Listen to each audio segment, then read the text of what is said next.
Assalamualaikum warahmatullahi wabarakatuh. Perkenalkan, kami dari kelompok 6 ingin mempresentasikan tentang progres The Brand Executive. Izinkan kami untuk memperkenalkan diri. Saya Ridho Sumadi Praja. Nama saya Melia Agustin. Saya Marsia Cynthia Ivana. Saya Salsabila. Saya Tiara Vinda. Saya Zalfa Nawararusri. Saya Nurhalida Ekasari.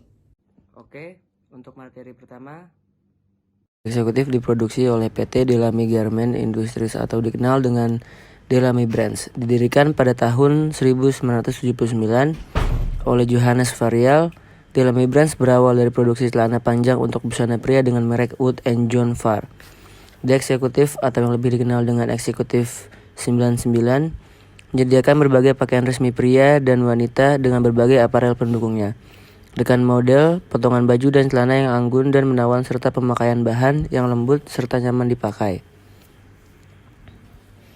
Growth Strategies.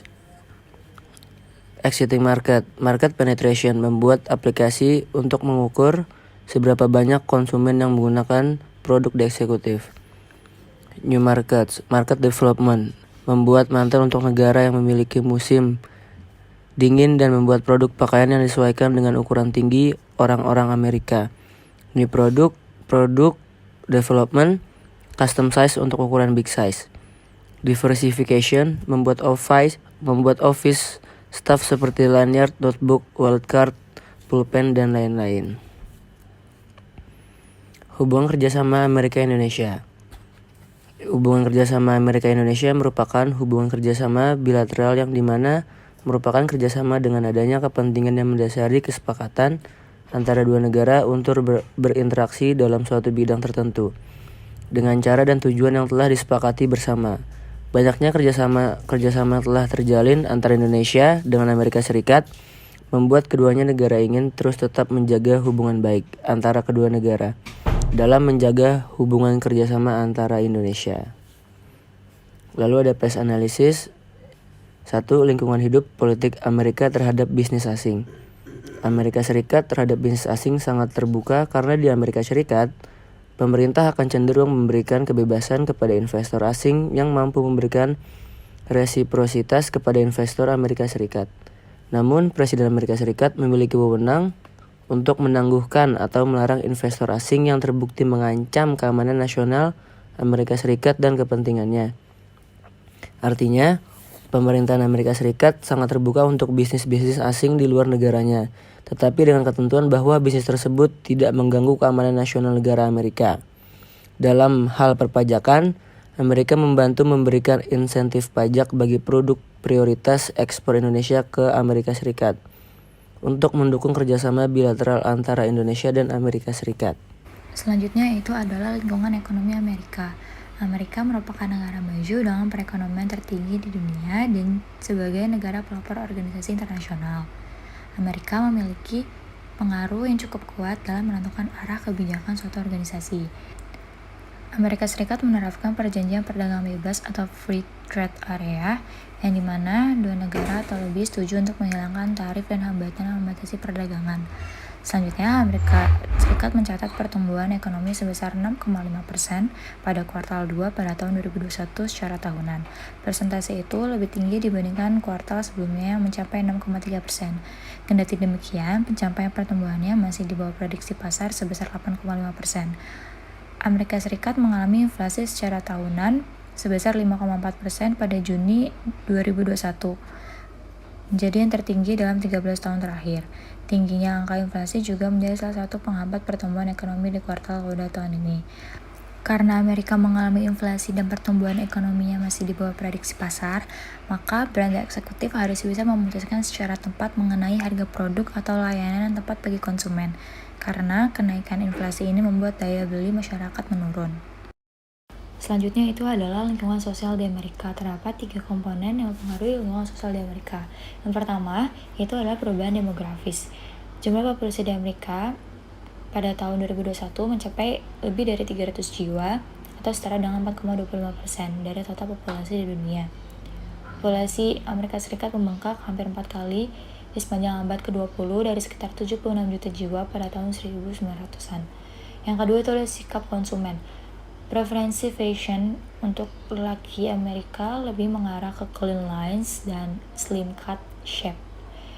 Wanita Amerika lebih memilih bahan flowy dan pieces yang berkesan casual chic.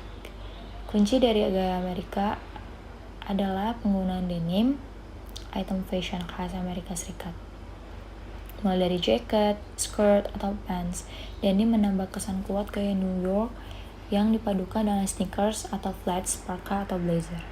Selanjutnya itu adalah kebiasaan berbelanja. Orang Amerika melakukan rata-rata bebas pembelian impulsif dan menghabiskan rata-rata $276 per bulan untuk pembelian tersebut tahun ini, naik dari rata-rata $183 per bulan tahun 2019. Hal ini sesuai dengan 62% responden yang mengatakan bahwa mereka merasa bahagia setelah melakukan pembelian impulsif. Selanjutnya itu adalah lingkungan teknologi Amerika.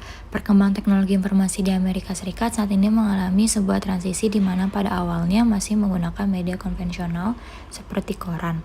Kini berkembang dengan adanya internet.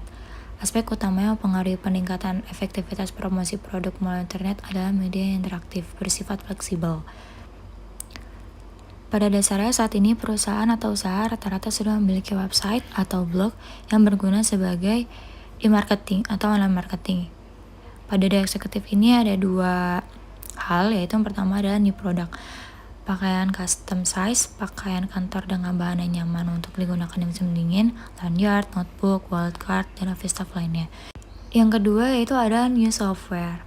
Untuk memudahkan konsumen mencari informasi mengenai produk baru dari The Executive mengeluarkan inovasi software baru berupa aplikasi, yaitu aplikasi The Executive. Dengan adanya aplikasi ini dapat membuat konsumen mengetahui adanya promosi terbaru dari setiap produk. Selanjutnya itu adalah marketing mix The Executive. Yang pertama itu produk. Pada awalnya Executive merupakan brand fashion yang hanya berfokus mengeluarkan pakaian-pakaian formal seperti kemeja, jas, celana, rok. Namun dengan seiring perkembangan zaman, The Executive ini dia mengembangkan brand item fashionist jadi semakin luas, sehingga The Executive mengembangkan produknya menjadi berbagai jenis pakaian yang casual seperti sweater, shirt, jaket, sepatu, dan lain-lain. Untuk ekspansi ke Amerika, selain memproduksi untuk pakaian formal dan casual, The Executive juga menyesuaikan dengan keadaan musim di Amerika yang memiliki 4 musim. Salah satunya itu adalah musim dingin. The Executive juga berencana untuk membuat pakaian musim dingin seperti coat, parka, atau jaket padding, dan lain-lain. Selanjutnya itu adalah price. Untuk segi harga, The Executive setelah melakukan riset harga baju untuk pakaian formal atau casual di Amerika untuk berbagai brand fashion itu rata-rata sekitar $25 sampai $50 atau sekitar $350.000 sampai $700.000.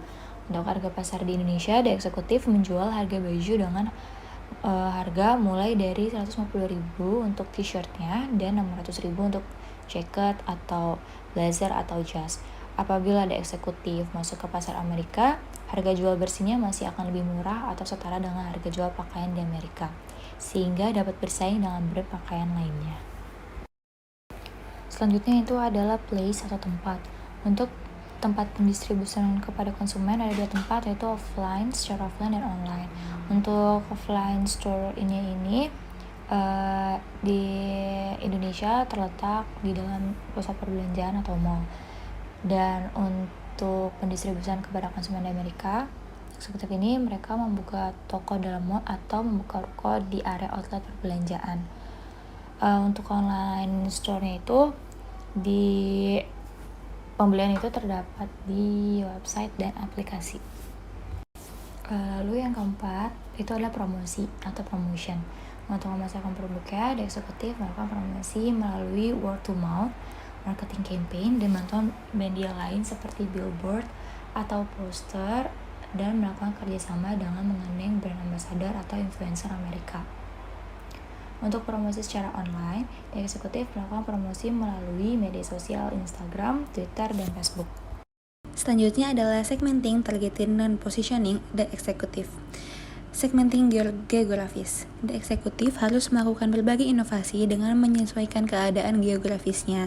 Inovasi yang dilakukan oleh The Executive yaitu dengan negara yang memiliki musim dingin seperti Amerika, agar brand The Executive dapat melakukan ekspansi ke negara Amerika Serikat, yang harus dilakukan adalah the eksekutif harus memproduksi pakaian dengan menyesuaikan dengan keadaan di negara Amerika tersebut. Sehingga selain memproduksi pakaian untuk kerja pria dan wanita, the eksekutif juga dapat memproduksi pakaian untuk musim dingin seperti mantel untuk bekerja atau digunakan sehari-hari dengan ukuran yang disesuaikan dengan tinggi badan orang-orang di Amerika Serikat.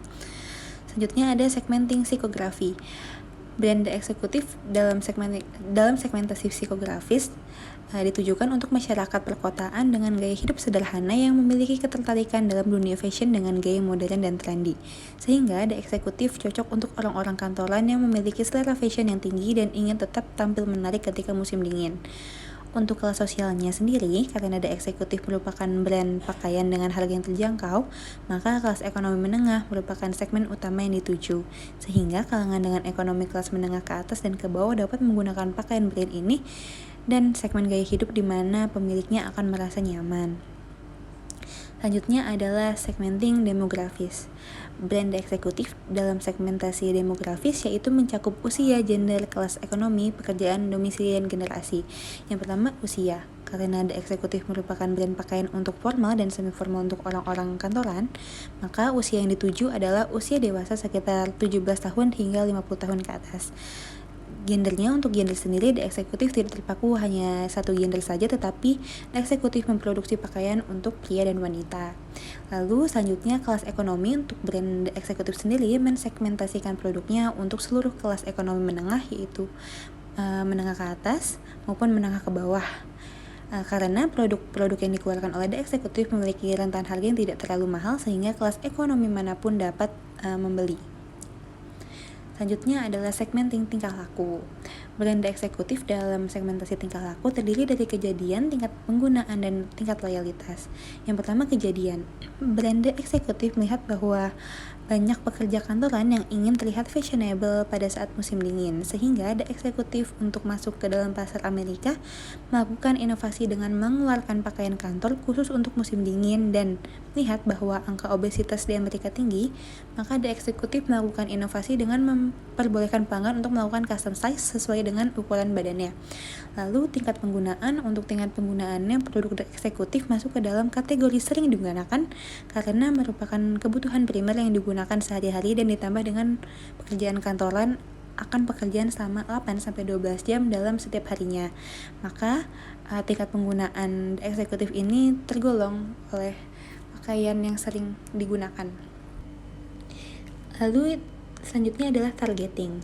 The eksekutif memiliki potensi pada akseptansi konsumen karena brand the eksekutif menyesuaikan kepada demografis dan gaya hidup orang-orang Amerika. Contohnya dengan membuat produk yang sesuai dengan beberapa musim yang ada di Amerika seperti mantel yang dapat digunakan untuk bekerja dan ukuran pakaian yang disesuaikan dengan badan orang Amerika. Selain itu, the eksekutif juga memiliki potensi pada lingkungan politik dan ekonomi karena pemerintahan dan politik di Amerika itu sangat terbuka. Nah, penetapan sasaran global juga harus memiliki beberapa kriteria dalam kapabilitas. Salah satunya adalah kesiapan untuk memasuki pasar internasional atau pengalaman di luar negeri. Brand eksekutif memiliki kapabilitas dalam kesiapan untuk memasuki dunia pasar internasional karena the eksekutif sebelumnya sudah pernah melakukan ekspansi ke negara Malaysia. Lalu dalam pola pemilihan pasar sasaran, brand eksekutif lebih cenderung kepada pola spesialisasi pasar. Pola pasar sasaran adalah di mana perusahaan berkonsentrasi melayani berbagai kebutuhan dalam kelompok tertentu. Produk the eksekutif berkonsentrasi dalam melayani berbagai kebutuhan orang-orang yang bekerja.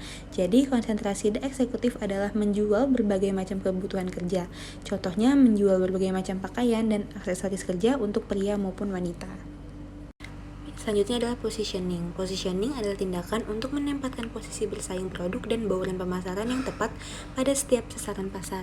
Strategi untuk melakukan positioning itu ada 4. The eksekutif cocok pada kebutuhan yang dipenuhi dan manfaat yang ditawarkan pada produk tertentu. Karena the eksekutif menawarkan kenyamanan pada pengguna dan memenuhi aspirasi internasional dengan standarisasi kualitas internasional. Selain itu, dengan harga terjangkau yang tajam, the eksekutif menawarkan nilai terbaik dari pakaian fashion. Selanjutnya ada e-marketing the eksekutif. Selain memasarkan produk secara offline di mall ataupun outlet, the eksekutif juga memasarkan produknya secara online. Pemasaran online atau e-marketing yang dilakukan oleh the eksekutif yaitu melalui website dan aplikasi. Website dan aplikasi ini akan berisikan mengenai katalog pakaian the eksekutif. Yang kedua, e-commerce. Untuk memasarkan produk secara online, the eksekutif juga akan menggunakan platform e-commerce Amerika untuk penjualannya seperti menjualkan produknya melalui Amazon dan eBay. Yang ketiga, ada sosial media, yaitu untuk membuat poster, iklan, atau video campaign yang akan diunggah melalui Instagram, Twitter, Facebook, dan YouTube the eksekutif. Selanjutnya ada sistem intelijen pemasaran the eksekutif. The eksekutif selalu memindai pikiran pelanggan dan mengambil keputusan pemasaran berdasarkan lingkungan sekitarnya seperti di awal musim dingin. The eksekutif menawarkan 40% dari semua mantel dan blazer untuk meningkatkan penjualan mereka di pasar yang kompetitif. The eksekutif tahu bahwa setiap orang akan berbelanja di awal musim dingin, tetapi pelanggan lebih cenderung membeli produk di mana the eksekutif mendapat produk yang murah dan berkualitas. Oleh karena itu, kecerdasan pemasaran sangat penting dalam keputusan pemasaran, yaitu untuk meningkatkan penjualan perusahaan. Dan ini juga dapat memberikan gagasan keseluruhan tentang pesaing di pasar kompetitif untuk mendapatkan keunggulan yang kompetitif. Selanjutnya ada strategi kebijakan ekspor dan ekspansi the eksekutif. Strategi ekspor yaitu yang pertama melengkapi dan memenuhi berbagai persyaratan produk, yaitu dalam memasuki pasar yang ada di Amerika, the eksekutif harus melengkapi dan memenuhi berbagai persyaratan. Karena setiap negara memiliki peraturan yang berbeda-beda dan hal tersebut untuk mempermudah produk yang dijual the eksekutif mampu bersaing di Amerika. Dan yang kedua yaitu mempelajari bagaimana sistem pembayaran dan pengiriman barang-barang ekspor dan impor, yang dimana the eksekutif harus mencari informasi tentang bagaimana sistem pembayaran dan pengiriman pada kegiatan ekspor dan impor, agar tidak terjadi masalah atau kendala dalam jasa pengiriman. Selanjutnya ada kebijakan ekspor. Yang pertama ada pemberian subsidi ekspor. Pemberian subsidi yang didapat dari brand eksekutif ialah pemerintah, yaitu dengan cara memberikan pembayaran dalam jumlah tertentu kepada perusahaan dengan menjual barang-barang ke luar negeri atau mengekspor barang ke luar negeri. Yang kedua, keringanan pajak untuk eksportir dan iklan internasional yang dibiayai oleh pemerintah. Dan kebijakan ekspor yang kedua ada penetapan prosedur ekspor, yaitu perusahaan atau the eksekutif harus melewati beberapa prosedur untuk ekspor seperti harus memiliki badan hukum, mempunyai NPWP, dan mempunyai salah satu izin yang dikeluarkan oleh pemerintah yaitu SIUP, izin usaha penanaman modal dalam negeri atau penanaman modal asing, yang dimana dikeluarkan oleh Badan Koordinasi Penanaman Modal. Selanjutnya dari kebijakan ekspor ada larangan ekspor, yaitu kebijakan larangan ekspor ada 4 bidang yang dilarang, yaitu barang yang diekspor itu bidang pertanian, yang kedua barang yang dilarang diekspor itu kehutanan, ketiga pertambangan, dan keempat cagar budaya. Selanjutnya ada diskriminasi harga. Dalam hal ini, the eksekutif perlu adanya diskriminasi harga di beberapa negara, khususnya Amerika. Hal ini terjadi karena perusahaan harus tetap mengikuti aturan di negara tersebut, atau melihat juga pendapatan per kapitanya warga negara yang ada di negara itu. Yang kedua ada politik dagang bebas. Dari politik dagang bebas ialah ekspor akan menghasilkan penurunan harga dunia. Hal ini karena pasokan global akan cenderung meningkat. Ekonomi lokal akan mengalami kerugian kesejahteraan, tetapi penurunan harga dunia akan meningkatkan kesejahteraan di negara lain. Sebaliknya, jika negara pengekspor adalah negara kecil atau pengambilan harga domestik akan naik dengan jumlah per unit subsidi, namun total kerugian dalam kesejahteraan di negara pengekspor akan lebih kecil dari kerugian yang akan terjadi jika negara itu adalah pencari harga. Selanjutnya ada prosedur ekspor. Sistem pelayaran. FCL atau Full Container. The Executive menggunakan sistem ini karena barang yang akan dikirim ke Amerika secara kuantitas berjumlah besar hingga harus memesan kontainer. Jalur pengiriman. The Executive menggunakan jalur pengiriman melalui laut karena barang yang akan dikirim bermuatan besar dan pengiriman jalur laut juga memiliki kos yang rendah. Strategi ekspansi. Dalam hal ini, strategi masuk atau ekspansi yang digunakan di eksekutif ialah strategi pengembangan produk. Dalam penciptaan produk baru, pastinya brand eksekutif harus mengetahui dahulu target pasar yang ingin dituju oleh perusahaan, dan setelah mengetahui target pasar atau mengetahui apa kebutuhan konsumen yang memang dibutuhkan brand eksekutif, kemudian membuat inovasi produk seperti membuat kaos high-tech yang memang tahan musim dingin, di mana dengan menciptakan produk yang berkaitan dengan masyarakat di Amerika, seperti pakaian hangat yang memang dikhususkan untuk negara yang dimiliki musim dingin, dan juga membuat pakaian disesuaikan dengan tinggi masyarakat Amerika sehingga dapat beragam macam ukuran. Setelah itu, melakukan promosi di berbagai tempat serta melakukan promosi dengan adanya berbagai macam model agar dapat bersaing dengan kompetitor lain. Jenis produk global The Executive. The Executive termasuk ke dalam jenis international product dan brands karena The Executive menawarkan beberapa produk eksklusif di negara tertentu. Contohnya memproduksi pakaian musim dingin di Amerika untuk memenuhi keinginan dan kebutuhan pasar di Amerika yang memiliki 4 musim. Selanjutnya ada strategi saluran pasar kompetitif The Executive. Dalam hal ini ada 2 strategi, yaitu direct involvement dan indirect involvement. The Executive menggunakan strategi direct involvement karena The Executive tidak memiliki perantara apapun untuk menjual barang kepada konsumen. Konsumen sendiri yang akan datang ke outlet The Executive. Selanjutnya ada saluran distribusi The Executive. Saluran distribusi The Executive diterapkan oleh brand The Executive adalah saluran distribusi barang konsumsi dengan menggunakan metode produsen ke konsumen.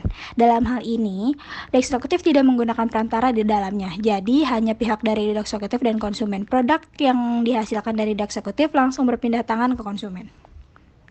Perencanaan pemasaran global. Perencanaan pasar global The Executive bisa diawali dengan analisa situasi pelanggan secara global. Jika The Executive ingin melakukan ekspansi ke negara Amerika, maka The Executive harus mengetahui segmen pasar, permintaan pasar Amerika yang disesuaikan dengan PES, analisis persaingan dengan melihat peluang secara ancaman produk lain, dan analisis kolaborator seperti pemasok. Perencanaan pemasaran internasional bisa dilakukan dengan strategi perencanaan top-down dan bottom-up. The Executive bisa melakukan strategi top-down karena strategi ini memungkinkan kantor pusat perusahaan untuk memandu proses perencanaan. Selain itu, perencanaan top-down memfasilitasi pendekatan monitoring kinerja yang membuat perusahaan lebih mudah untuk memasarkan produk pada tingkat global. Strategi komunikasi global The Executive. Ada beberapa strategi komunikasi The Executive yang diterapkan menarik perhatian dari konsumen. Contohnya, inovasi produk The Executive melakukan 2 cara. Yang pertama, backward invention, yaitu di mana The Executive memperkenalkan produk yang baru bagi pasar lokal yang dituju.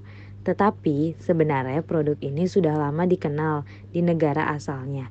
Dan yang kedua ialah forward invention, yaitu di mana perusahaan membuat produk yang benar-benar baru untuk memenuhi kebutuhan pasar yang mereka tuju. Selanjutnya, menekankan komunikasi persuasif.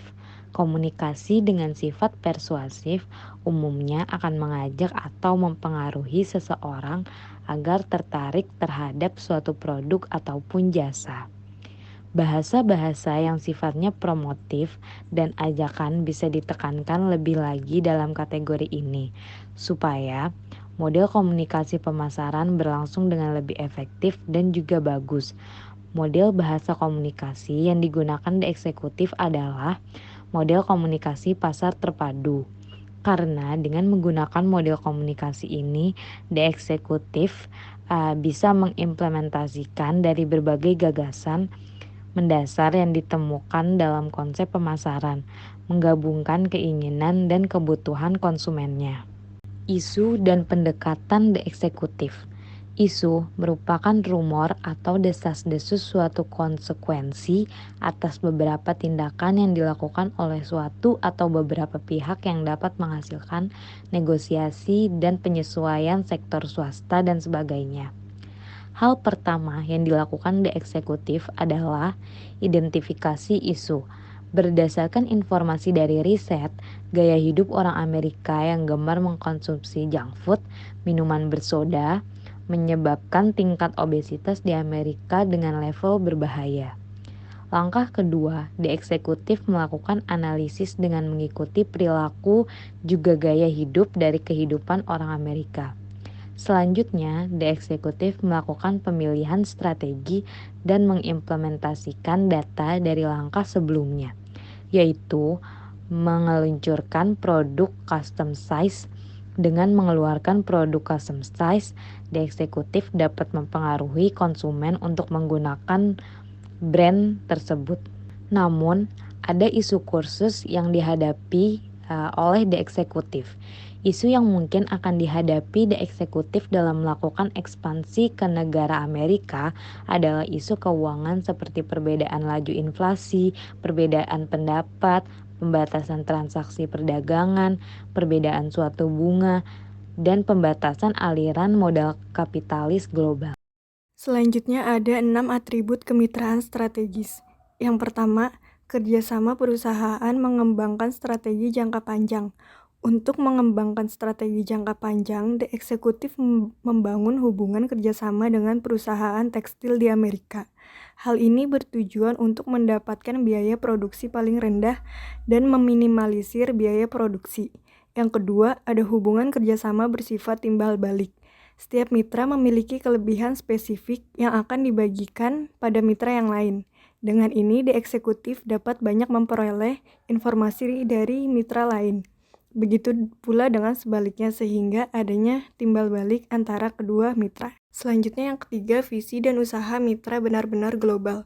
Dengan membangun hubungan kemitraan dengan perusahaan lain, visi The Executive bisa tercapai sehingga lebih cepat dikenal, bahkan dapat melampaui batas negara dan wilayah sendiri ke berbagai dunia. Yang keempat, hubungan ini diatur dengan garis horizontal bukan vertikal. Jaringan relasional horizontal di antara sesama brand lokal dapat diperkuat apabila di antara brand lokal mampu berkolaborasi atau bekerja sama dan membentuk mitra bisnis dalam suatu wadah asosiasi atau membentuk strategi bisnis unit tertentu dalam suatu tahapan proses produksi tertentu, sehingga setiap tahapan proses produksi memiliki nilai tambah atau value added bagi kreasi produk yang berkualitas dan bercita rasa tinggi di pasar dunia. Dihilir dalam rantai nilai dengan memahami kualitas inti kedua belah pihak. Dalam bekerja sama dengan mitra The Executive juga fokus menciptakan customer value. Kualitas kain dan desain unik bisa kita gunakan untuk menggambarkan manfaat yang diperoleh oleh pelanggan. Pelanggan yang rasional akan membeli sebuah produk jika manfaat lebih besar daripada biaya yang dikeluarkan. Dengan itu kita memberikan pelanggan kepuasan. Yang terakhir, jika bersaing dalam pasar yang tidak termasuk dalam kemitraan, para peserta mempertahankan identitas nasional dan ideologi. The Executive mengembangkan ekspansi budaya dan sosial dengan mulai mengekspor produk ke Amerika Serikat, serta menjadi pemasok merek pakaian didirikan untuk golf yakni Lamotte, Aurus, dan Pegator. Segera kinerja perusahaan menarik kemitraan bersama dengan Contoh Trading House of Japan dalam memproduksi celana golf untuk pasar berkembang Amerika Serikat. Pasar Eropa yang ditangani berikutnya tanpa mengikuti budaya luar secara berlebihan dengan PT Delmani menjadi produser seperti merek terkenal sebagai Eddie Bauer, Nike, Red and Grant, The North Face, dan Marks and Spencer, dan lain-lain. Perusahaan juga mulai memproduksi dan mempromosikan pakaian-pakaian perempuan untuk pasar Jepang dengan memperkenalkan kualitas Indonesia. Selanjutnya hubungan strategi. Yang pertama, misi, menjadi perusahaan fashion terkemuka, menjual produk berkualitas dan bernilai dengan pelayanan yang penuh semangat. Yang kedua, strategi. Salah satu strategi yang dilakukan untuk bertahan dari persaingan yang tinggi dalam dunia usaha saat ini adalah dengan membangun loyalitas pelanggan. Yang ketiga, organisasi. The Executive yaitu menjalankan proses komunikasi yang efektif baik di kalangan internal maupun eksternal yang dilakukan oleh perusahaan. Selanjutnya, budaya terkenal dengan koleksi pakaian yang formal. Kebanyakan orang mencari pakaian kerja atau occasion formal lainnya dari koleksi eksekutif. Namun kali ini mencoba warna baru dengan menghadirkan koleksi pakaian yang ekspresif dan dinamis. Koleksi ini menampilkan budaya anak muda yang ekspresif dan dinamis. Selanjutnya, manajemen. Pola kemitraan sesuai kebutuhan. Kemitraan ini dilakukan sesuai dengan kebutuhan the eksekutif. Selanjutnya, pengaturan diskusi dan konsensus. Pada the eksekutif, review juga diuji oleh kelembagaan dan kewenangan yang bersifat hierarkis. Dalam konteks ini yang diperkenalkan dalam istilah kontrol internal. Selanjutnya, aliansi dengan pesaing Amerika. Aliansi dengan pesaing Amerika dalam hal ini melakukan ekspansi, bukan menjadi pesaing bisnis secara langsung, walaupun memiliki kesamaan produk serta target market yang sama. Hal ini juga dapat membantu the eksekutif lebih dikenal di pasar Amerika. Jenis aliansi yang digunakan di eksekutif yaitu aliansi research and research. Selanjutnya, aliansi dengan pesaing Amerika. Aliansi dengan pesaing Amerika dalam hal ini melakukan aliansi bukan menjadi pesaing bisnis secara langsung, walaupun memiliki kesamaan produk serta target market yang sama. Hal ini juga dapat membantu the eksekutif lebih dikenal di pasar Amerika. Jenis aliansi yang digunakan the eksekutif yaitu aliansi research and development. Dilakukan sesama pesaing yang juga memproduksi pakaian sekaligus desainer terkenal untuk memperoleh informasi yang akurat dan efektif mengenai gejala pasar tentang kepuasan pelanggan. Keuntungan dalam membuat produk baru yang belum ada sebelumnya untuk mengisi kekurangan bidang distribusi dan manufaktur. Contohnya, the eksekutif membangun hubungan dengan desainer terkenal di Amerika sehingga the eksekutif dapat menciptakan produk baru seperti membuat pakaian formal sesuai tren fashion dengan menggunakan bahan yang nyaman dipakai, lalu menambahkan desain yang berbeda untuk menjadi ciri khas antara hubungan kerjasama tersebut. Terima kasih untuk semuanya. Sekian dari kelompok kami. Kurang lebihnya mohon maaf. Wassalamualaikum warahmatullahi wabarakatuh.